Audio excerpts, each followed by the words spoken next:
the winter wind that rolled down from the high granite peaks of the Bitterroot. Mountains carried the sharp scent of snow and the bitter chill of iron. It was the kind of wind that could freeze a man's breath before it touched the ground. By nightfall, the storm would bury the valley under a thick blanket of white, erasing roads, fences, and any trace of life foolish enough to remain outside. Across that unforgiving landscape walked a woman who looked as if the wind itself might break her. Her name was Lynn. She moved slowly along the edge of the timberline, where the tall pine forest gave way to the open clearing of a lonely ranch. Each step seemed heavier than the last. Her boots, once sturdy leather, were cracked and worn thin, stuffed with scraps of cloth that no longer kept out the cold. Snow had soaked through them hours ago, leaving her toes numb and foreign to her own body. The dress she wore was little more than a thin gray cotton garment, far too light for a Montana winter. The hem was torn and stiff with frozen slush, clinging to her legs like a second skin. Around her shoulders she had wrapped a small wool shawl, frayed and smelling faintly of wood smoke, but it offered little protection against the brutal wind. Her dark hair was damp with melting snow, strands clinging to her pale face. The cold had drained all color from her lips, leaving them faintly blue. Lynn had been walking for hours, perhaps days. Time had stopped feeling real sometime after the second night without food. Now there was only the simple rhythm of survival, one step forward, then another. The hunger inside her no longer felt like pain. Instead, it had become a hollow emptiness deep in her stomach, as though something essential had been carved out of her. 3 days. 3 days since she had eaten anything more than a handful of rice. 3 days since the last door in town had closed in her face. She remembered the looks people gave her when she walked down the main street of the little frontier town. Some pretended not to see her. Others stared openly, their expressions filled with quiet judgment. Only a few months earlier, those same people had greeted her with polite smiles. Back then, she had not been the widow wandering the road. She had been Mrs. Chun, the wife of a hard-working shopkeeper who ran a small dry goods store near the center of town. The shelves had been filled with flour, spices, tea, and small household items brought in by supply wagons. Travelers stopped there often, and many locals relied on the store for their daily needs. For a time, life had been good. Her husband, Chun, had been a patient and gentle man who believed that kindness built stronger foundations than money ever could. Together, they had worked long days behind the shop counter, greeting neighbors and weighing flour on a brass scale. But sickness had come quickly. Too quickly. Within weeks, the man who had once laughed with customers across the counter was gone, leaving Lynn alone in a town that suddenly felt very different. At first, the people expressed sympathy, but sympathy faded fast when the debts began appearing. Entries showed up in ledger books numbers she had never seen before. Charges for supplies they had supposedly taken. Rent that had quietly doubled. Credit that was suddenly denied. The merchants who once shook her husband's hand now shrugged and told her business was business. One by one, the things she owned disappeared. The shop was taken. The small room behind it was taken. Finally, on the coldest morning of the season, the landlord placed her belongings outside and locked the door. There had been almost nothing left to take with her. Nothing except the dress she wore and the gold ring on her finger. Lynn slowed her steps as she reached the edge of a clearing. Through the blowing snow, she saw it a small cabin made of thick logs, smoke rising from its chimney like a thin gray ribbon, curling into the stormy sky. Warmth, food, shelter. The promise felt almost unreal after days of cold and hunger. But Lynn did not approach the cabin like a guest. She approached it like a ghost afraid of being chased away. Because the last time she had asked for help, a man had laughed and shut the door in her face. Still, the storm behind her was growing stronger, and she knew a terrible truth. If she kept walking into the mountains, she would freeze before morning. If she turned back toward town, she would starve. The cabin was the only chance she had left. So she gathered what little strength remained in her trembling legs and stepped slowly toward the porch. And as she walked, her frozen fingers closed around the small gold ring on her hand, the last piece of the life she had lost. It was all she had left to trade for survival. Inside the cabin, the storm sounded like a living thing. Wind slammed against the thick log walls, rattling the shutters and sending small puffs of snow through the cracks. But inside, the room was warm. Firelight flickered across rough wooden beams and the heavy iron stove that sat near the center of the room. The smell of venison stew simmering slowly in a pot filled the air with a rich, savory warmth. Samuel had lived in this cabin for nearly 10 years. The land around it was hard country rocky soil, harsh winters, and long stretches of silence. But the Apache rancher had never minded the isolation. In truth, he preferred it. People in the nearby town rarely bothered him, and he rarely bothered them. That was the way Samuel liked things. He sat in a wooden chair beside the fire, mending a worn leather harness with steady hands. The needle pushed through the thick hide slowly, the rhythm calm and practiced. Then he heard it. At first it was faint, almost lost beneath the howl of the wind. Crunch. Samuel stopped sewing. Another step followed, uneven and light against the frozen ground. Crunch. Pause. Crunch. His dark eyes lifted toward the cabin door. The sound wasn't right. Years of living in the wilderness had trained his ears well. The step was too irregular for a deer and too soft for a wolf. It wasn't the careful tread of a hunter either. Someone was outside. Samuel stood slowly and set the harness aside. Without hurry, he reached for the rifle leaning against the wall. The old weapon felt natural in his hands, like an extension of his arm. Living alone meant expecting trouble. Even when none came, he moved toward the door and pushed it open. A blast of freezing wind rushed into the cabin, carrying snowflakes that danced wildly in the firelight. Samuel stepped onto the porch. For a moment, he saw nothing but swirling white. Then a figure emerged through the blowing snow. A woman. She stood about 10 paces from the porch, barely upright as the wind pushed against her thin frame. The sight was so unexpected that Samuel forgot the rifle resting in his arm. The woman looked as though she had walked straight out of the storm. Itself, her dress was thin and torn at the hem, completely unsuited for the brutal cold.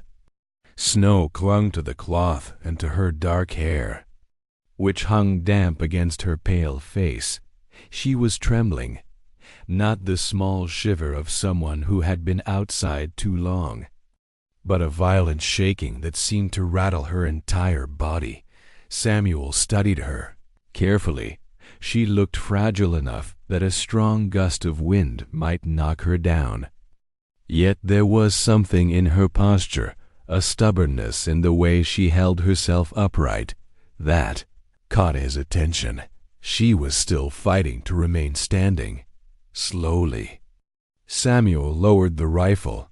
The woman's dark eyes lifted to meet his. They were wide with exhaustion, and behind that exhaustion lay something deeper sorrow, heavy enough to feel like a physical weight. Samuel stepped down from the porch. His boots crunched heavily against the frozen snow as he moved closer. He walked slowly, deliberately, the way one might approach a wounded animal that might bolt if startled. The woman watched him come. Her breathing was shallow, each breath fogging the cold air between them. When Samuel stopped a few feet away, he could see the small details more clearly, the blue tint of her lips, the hollow shadows beneath her cheekbones, and the thinness of her hands as they clutched the shawl around her shoulders. She was starving. Samuel didn't need her to say it. He had seen hunger before, and it had a certain unmistakable look. For a moment, neither of them spoke. The wind howled around them, whipping snow across the clearing. Then the woman slowly moved one trembling hand inside the folds of her shawl. Samuel watched carefully. Though his instincts told him she meant no harm, when her hand emerged again, she held something small. She opened her fingers. A simple gold ring rested in her palm, even in the dim winter light. The metal caught a faint glimmer. Her voice came out as a cracked whisper, dry and fragile. "I have not eaten in 3 days," she said. The words were quiet, but they carried the weight of truth. The wind rushed past them again, lifting the edge of her shawl. The woman lowered her eyes, as though ashamed of what she was about to ask. Then she held the ring out toward him. "Will you buy my wedding ring?" Samuel looked down at the small circle of gold resting in her frozen hand. Then he looked back at her face, and in that moment, the silent rancher understood something important. A person did not sell their wedding ring unless they had absolutely nothing else left. For a long moment, Samuel said nothing. The wind continued to roar across the clearing, lifting loose snow from the ground and carrying it in thin white streams across the frozen earth. The gold ring rested in the woman's trembling palm, small and fragile against the red, chapped skin of her hand. Samuel looked at the ring. Then he looked at her face again. The hollow cheeks, the pale lips, the violent shivering she could no longer control. He had seen hunger before in the mountains, seen what happened when a person went too long without food in winter. Another day out in this storm, and she would likely collapse somewhere along the trail, buried beneath drifting snow before anyone ever found her. Samuel slowly shifted the rifle onto his shoulder. Then he reached out his large hand toward hers. For a brief second, Lynn stiffened, expecting him to take the ring. Instead, his calloused fingers gently closed around her frozen hand, covering the ring without touching it. "Keep your medal, ma'am," he said quietly. His voice was deep and steady, carrying none of the mockery or greed she had heard from men in town. "Gold don't make for good eating." Lynn blinked in confusion. She had expected bargaining, maybe even suspicion, but not this. Samuel released her hand and nodded toward the cabin behind him. "This storm ain't waiting for commerce," he added. "Come inside." For a moment, Lynn didn't move. Her body had grown so used to rejection that kindness felt almost suspicious. But another gust of wind hit her hard enough that she nearly lost her balance. Her knees buckled slightly beneath her. Samuel caught her elbow before she could fall. His grip was firm but careful, steadying her without making her feel trapped. "Easy," he said. Without asking further permission, because it was clear she was too weak to argue, he guided her toward the cabin steps. Each step felt heavier than the last for Lynn. The wooden stairs seemed impossibly tall, and her legs shook as she climbed them. The moment they stepped inside, the change was overwhelming. The warm air from the fire struck her like a wall. It smelled of pine wood smoke, leather, and something else, something rich and savory that made her stomach tighten painfully. Food. The smell of stew filled the small cabin. The sudden warmth made her dizzy. Her knees nearly collapsed again, but Samuel gently guided her toward a heavy wooden chair beside the fire. "Sit," he said simply. Lynn sank into the chair, clutching her shawl around her shoulders. Her hands still held the wedding ring tightly, as though someone might try to take it away if she let go. Samuel moved around the cabin with quiet efficiency.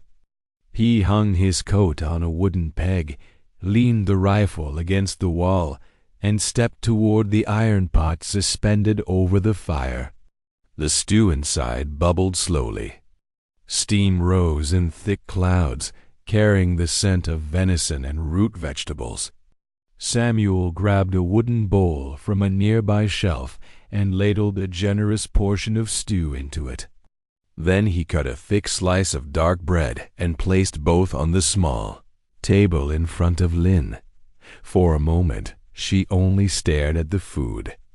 The broth glistened in the firelight. Chunks of meat and potatoes floated in the thick soup. Her stomach twisted violently at the sight. But hunger was not the only thing holding her still. It was fear. The fear that if she reached for the bowl, it might somehow disappear, or that the man might suddenly demand payment she could not give. Samuel seemed to understand. Instead of sitting across from her, he stepped back into the shadowed corner of the cabin and leaned quietly against the wall. He gave her space. "Eat," he said simply. Lynn's hand trembled as she picked up the spoon. The metal clicked softly against the edge of the bowl. She lifted the spoon to her lips and took a careful sip. The heat spread through her mouth instantly, rich with salt and fat and warmth. For a second, she closed her eyes. The sensation felt almost overwhelming after 3 days of cold and emptiness. Her body wanted to devour the food, to shovel the stew into her mouth until the bowl was empty. But Lynn forced herself to slow down. Even now, in front of a stranger who had seen her at her worst, she refused to abandon the last pieces of her dignity. So she ate carefully, one spoonful at a time. Across the room, Samuel watched quietly. He noticed the way she held the spoon delicately despite her shaking hands. He noticed the way she wiped the corner of her mouth with quiet care after each bite. Those small gestures told him something important. This woman had not always been poor. When Lynn finally finished the meal, she placed the empty bowl gently on the table. Her body felt warm for the first time in days, but the ring was still clutched tightly in her hand. After a moment, she placed it slowly on the table between them. "I have no money," she said softly. Her voice had regained a small measure of strength. "If I stay, I must pay." She pushed the gold ring across the rough wooden table toward him. It stopped just inches from Samuel's hand. The storm did not pass during the night. If anything, it grew stronger. Snow piled high against the cabin walls, and the wind howled across the valley like a restless spirit searching for something lost. By morning, the world outside had vanished beneath a thick white blanket. Inside the cabin, however, there was warmth. Lynn woke slowly, wrapped in a heavy wool blanket near the fire.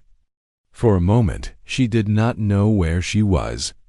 The warmth, the smell of pine wood smoke, and the quiet creak of the cabin felt strange after days of cold and wandering. Then memory returned.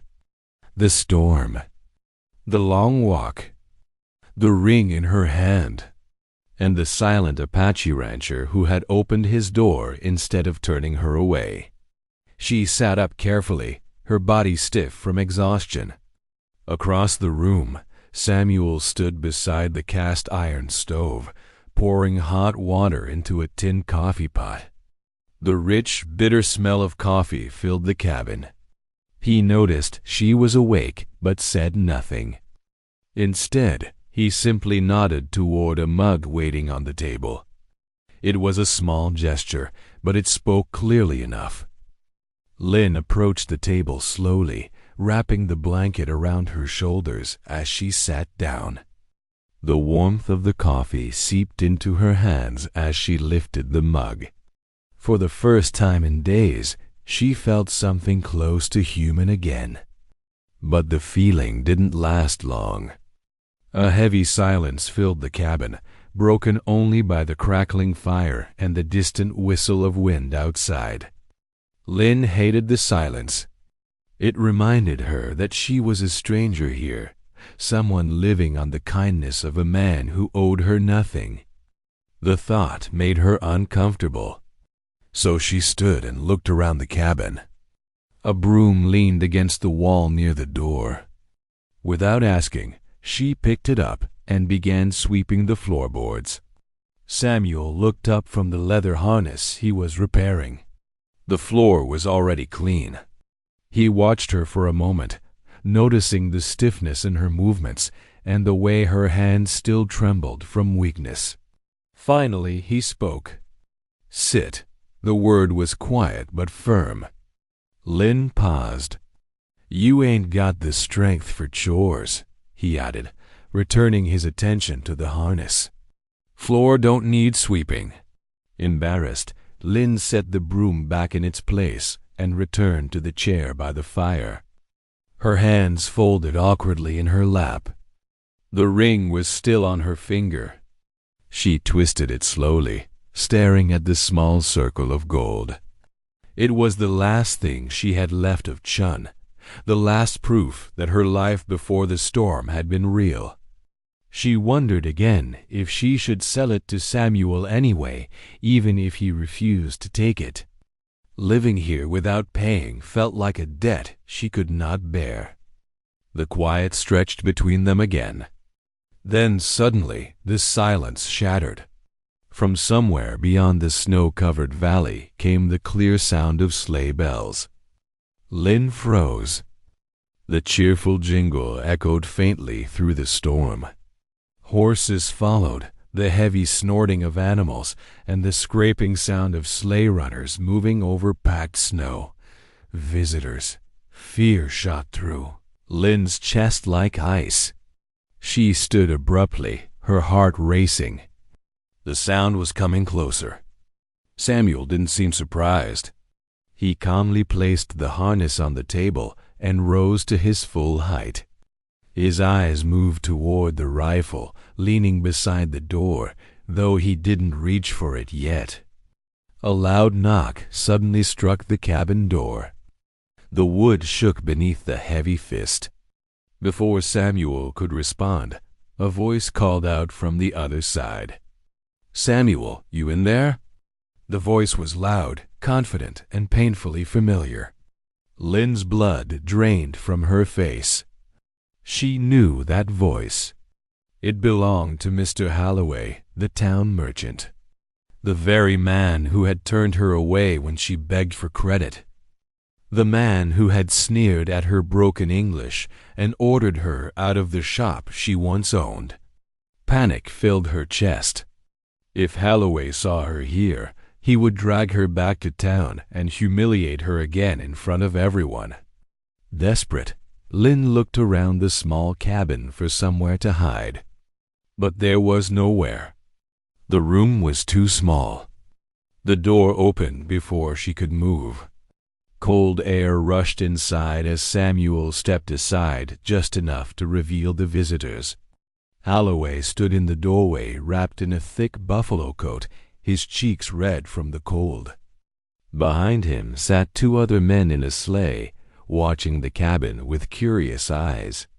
Holloway's gaze swept across the room. The moment he saw Lynn standing near the hearth, a slow, smug smile spread across his face. "Well now," he said. "Seems the rumors were true." He leaned casually against the doorframe, studying her as if she were a stray animal someone had taken in. "We were wondering where our little runaway had gone." Lynn felt heat burn across her face. Without thinking, her hand moved to the ring on her finger. If the ring was the only thing standing between Samuel and trouble with the town, then she would give it up.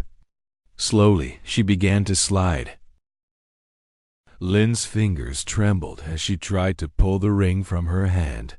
The gold band had rested on her finger for many years, and the cold had made the skin around it stiff and swollen.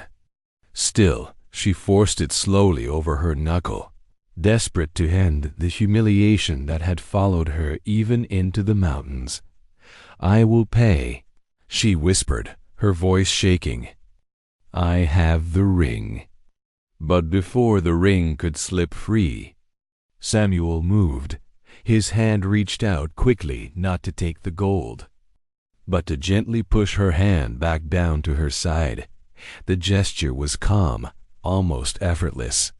Yet it carried a quiet authority that filled the small cabin.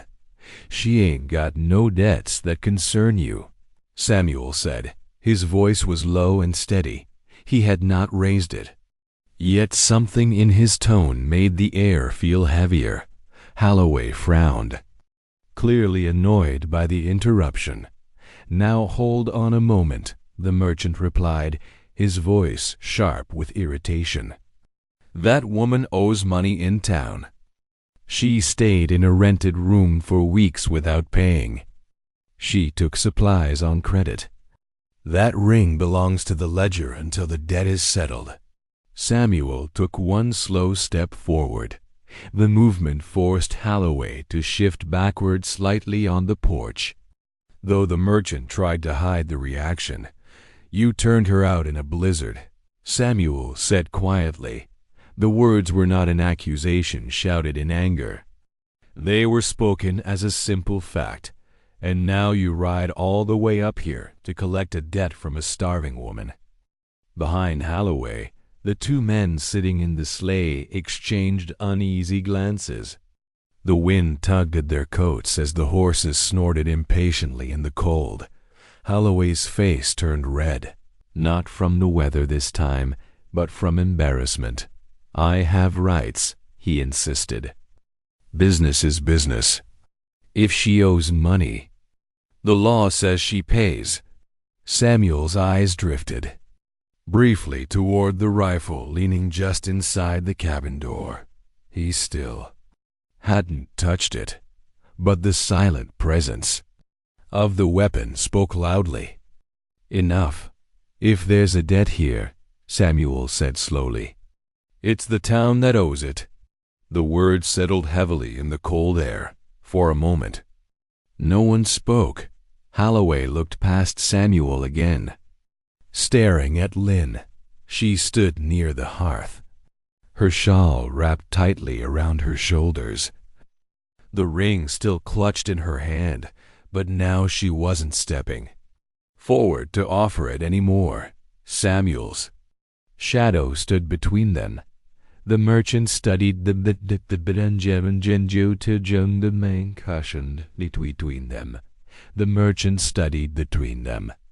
Rancher's face carefully. Samuel wasn't shouting. He wasn't threatening. But something in his eyes carried a quiet certainty, something that suggested he would defend that woman if pushed any further, and not with words. Holloway cleared his throat and adjusted his coat. "Well, he muttered. Trying to recover some of his confidence, "The sheriff will hear about this."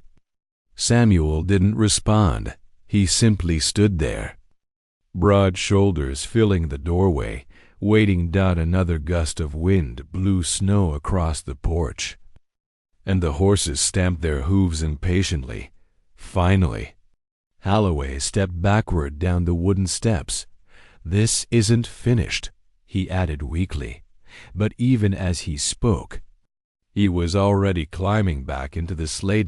The driver snapped the reins, and the horses turned around slowly, their bells jingling faintly as they pulled away through the snowy valley. Samuel remained standing in the doorway until the sleigh disappeared behind the blowing drifts. Only then did he close the cabin door. The latch dropped into place with a sharp click.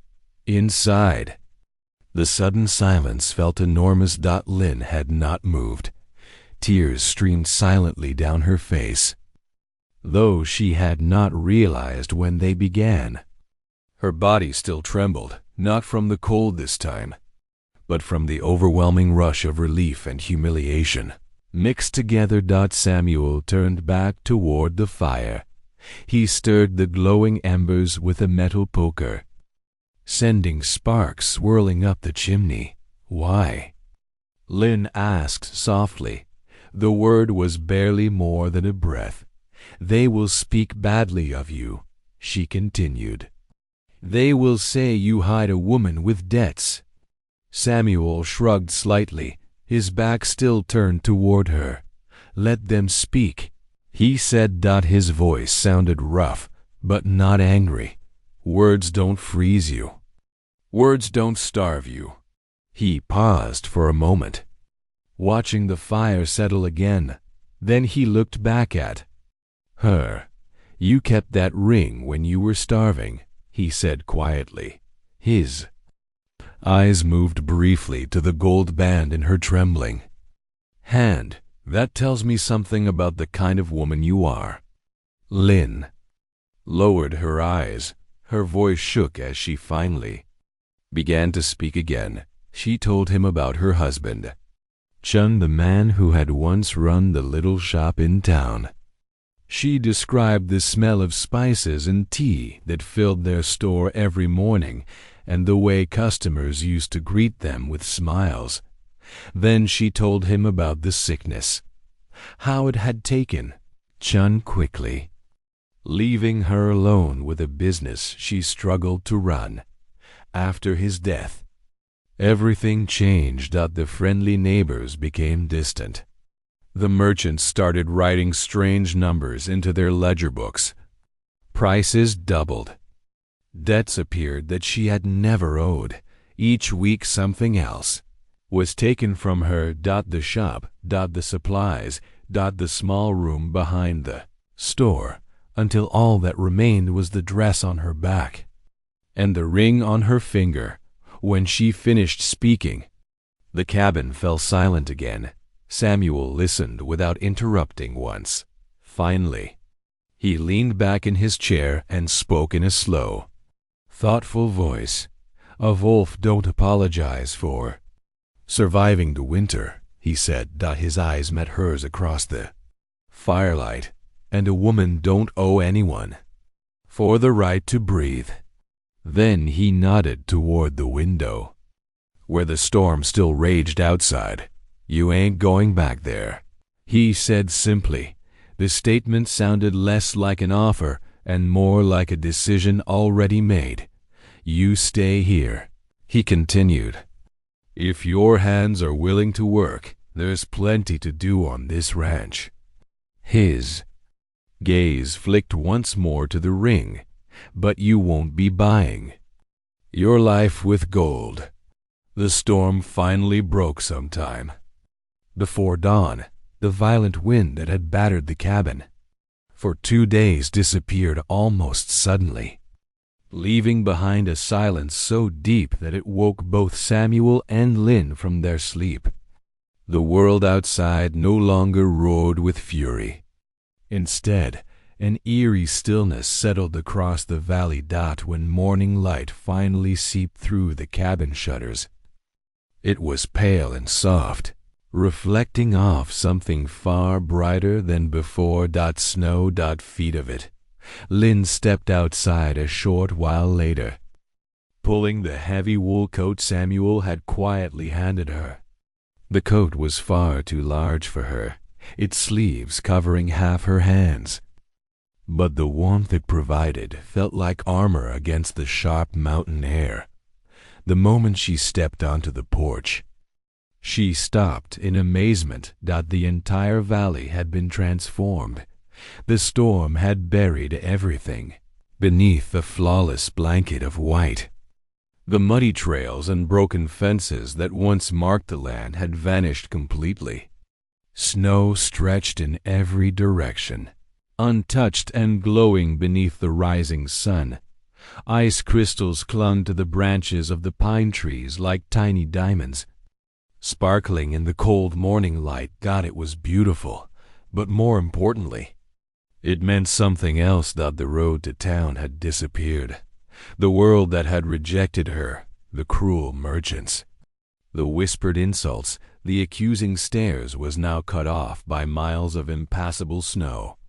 For the first time in weeks, Lynn felt something loosen inside her chest. Relief. Below the porch, Samuel was already at work. He stood in the yard, pushing a wide shovel through the deep snow to clear a narrow path toward the barn. Each movement was steady and powerful, the rhythmic scrape of metal against frozen wood echoing through the quiet morning. Clouds of breath rose from his mouth as he worked. He glanced up briefly when Lynn descended the steps but said nothing. Instead, he returned to his work as if her presence there was already expected. Lynn hesitated for a moment. Just days earlier, she had approached this cabin like a beggar, clutching her wedding ring as the last thing she could trade for survival. Now the ring rested comfortably on her finger again. She didn't offer it this time. Instead, she walked slowly past Samuel toward the barn. The wooden doors creaked as she pushed them open. Inside, the air was warmer, filled with the familiar scent of hay and animals. A pair of horses shifted in their stalls, snorting softly as they noticed her presence. Sunlight slipped through the cracks in the barn walls, sending thin beams of light across the dusty floor. Against one wall leaned a worn wooden pitchfork. Lynn walked toward it and picked it up. The handle felt smooth beneath her hands, polished by years of use. The weight of it was solid and real. This was not charity. This was work. She carried the pitchfork toward the first stall and began tossing fresh hay into the feeding trough. Outside, Samuel paused in his shoveling and glanced toward the open barn door. For a moment, he simply watched. The small woman who had arrived, half frozen and starving, now moved slowly but steadily inside the stable, working with quiet determination. There was no fear in her posture anymore. No hesitation. Just a simple willingness to share the burden of the day. Samuel nodded slightly to himself and returned to clearing the path. Inside the barn, Lynn continued feeding the horses.